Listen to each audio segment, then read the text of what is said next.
ও আছে না 19 নাম্বার, ও আসার পরে পরীক্ষা শেষ পর্যন্ত ও মাঝে মাঝে আসবি, আর ও আসলে ওকে খেলতে দিবেন না, ঠিক আছে? পুরা আজকে আজকে কয় তারিখ?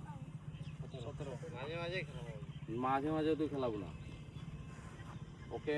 ও যেদিন মাঝে মাঝেও যদি প্র্যাকটিসে আসে ওকে আপনি নেবেন না। আর সম্পূর্ণ পরীক্ষা শেষ হবে, কারণ ও কিন্তু ইনজুরি আছে। এই সময়টাতে ওই ইনজুরিটা